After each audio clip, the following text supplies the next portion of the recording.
Have you ever looked up at the night sky and wondered, why? Why are we all here? What's out there?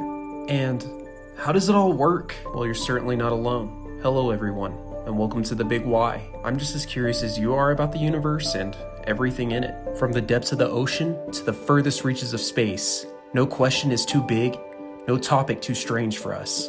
We'll crack open the mysteries of black holes, journey to the edge of the universe, and explore the mind-blowing discoveries that are changing our world. So if you're ready to unleash your inner scientist, ask the tough questions, and explore the universe alongside me, then buckle up, and let's ask why. We hold beliefs every single day, shaping our actions, choices, and even our identities. But how do we know when a belief is true? When is it time to change our minds? Are we ever truly justified in holding on to an idea even when confronted with evidence that challenges it? In this video, we'll tackle this mind-bending question through a thought experiment called the Indian and the Ice. We'll journey into the heart of a centuries-old philosophical debate, exploring the nature of belief, the power of experience, and the limits of human understanding. Whether you're a seasoned philosopher or simply curious about how we form our beliefs, this exploration promises to challenge your assumptions and spark a deeper understanding of the very foundations of our knowledge. And who knows, perhaps the next groundbreaking insight into the nature of belief will be made by someone watching this video right now. Dhara Gupta, a resident of a village near Jaisalmer in the heart of the Rajasthan desert, lived a life shaped by the familiar rhythms and experiences of her surroundings. But one day, in 1822, an unexpected disruption shattered the tranquility of her routine. Her cousin, Mahavir, had returned after a 2-year journey, his arrival causing quite a stir in the village. Mahavir, seemingly in good health, regaled Dhara and her family with tales of his adventures. He spoke of daring encounters with robbers, close calls with wild animals, and breathtaking views of towering mountains. But among his stories, one claim stood out. Mahavir described a substance called ice. He spoke of regions so cold that water ceased to flow, transforming instead into solid, translucent blocks. He even asserted that this transformation occurred without any gradual thickening,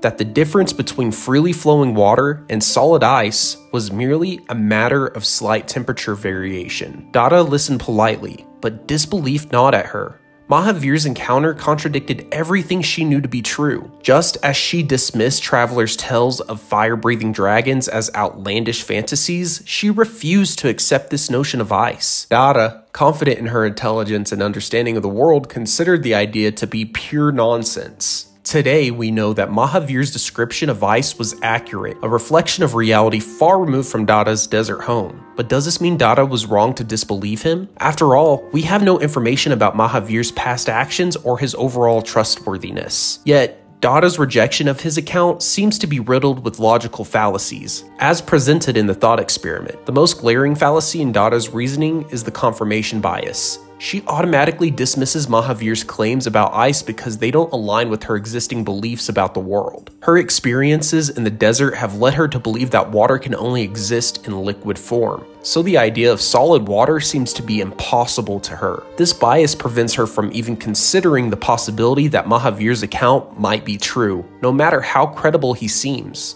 Dhara also falls prey to the appeal of the stone fallacy. She simply labels Mahavir's claim as nonsense without providing any evidence to support her dismissal. Instead of engaging with his arguments or seeking further information, she relies on her intuition and her limited understanding of the world to reject his account outright. As well, Dhara's rejection of Mahavir's story stems from a deep-seated argument from incredulity. She cannot fathom the existence of ice because it defies her understanding of the natural world. Her incredulity, however, is not a valid basis for rejecting a claim. Just because something seems unimaginable or contradicts our existing knowledge doesn't automatically make it false. While not explicitly stated, Dhara's dismissal of Mahavir's claims could also be seen as a subtle form of ad hominem argument.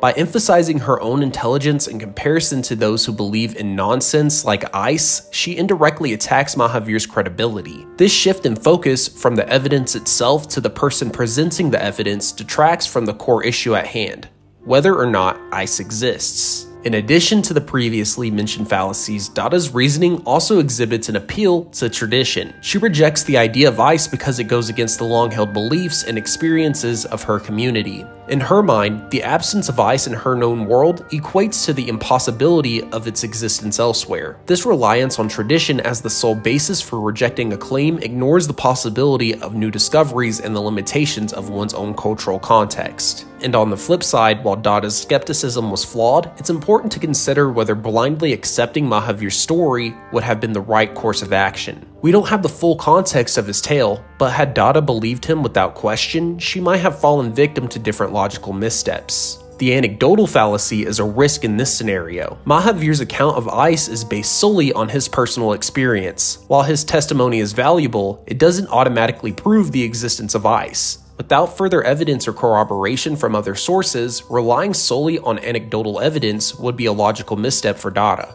The false attribution fallacy is another potential pitfall. While Mahavir is a first-hand witness, we have no way of knowing if he's interpreting his experience correctly. It's possible he misunderstood what he saw or that his memory of the event is flawed. Without additional evidence to corroborate his claims, accepting his account as absolute truth would be a mistake. The fallacy of false authority is relevant here as well. While Mahavir is Dhara's cousin and a direct source of information, his expertise on the subject of ice is questionable. He's not a scientist or an explorer with proven knowledge in this area. Accepting his testimony solely on the basis of his personal experience without seeking further confirmation from credible sources would be a hasty and potentially misguided decision. The fallacy of cherry picking could also come into play. It's possible that Mahavir, intentionally or unintentionally, only shared the aspects of his experience that supported his claim about ice. He might have omitted details or observations that could have cast doubt on his story. If Dhara were to blindly accept his account without considering the possibility of incomplete evidence, she would be making a logical error. The appeal to authority fallacy is the final potential error in blindly accepting Mahavir's story. While he is a first-hand witness, his authority on the subject of ice is limited to his personal experience. Dhara should seek out additional evidence from sources with greater expertise or scientific understanding of natural phenomena before fully embracing his claims. Relying solely on his authority without further investigation would be a mistake. We've journeyed into the heart of a complex philosophical question, exploring the nuances of belief,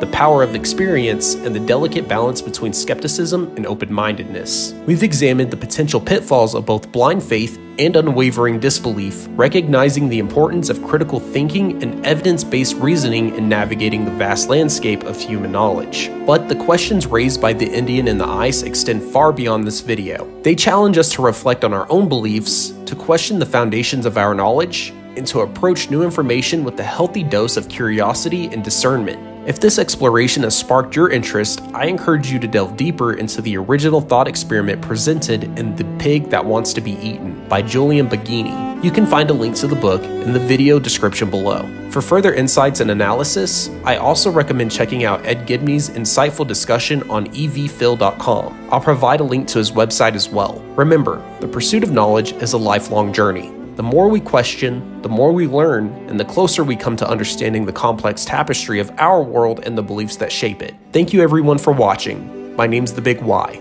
Don't forget to drop a like, and if you're new to the Why Not family, a follow. And I'll catch you guys in the next video.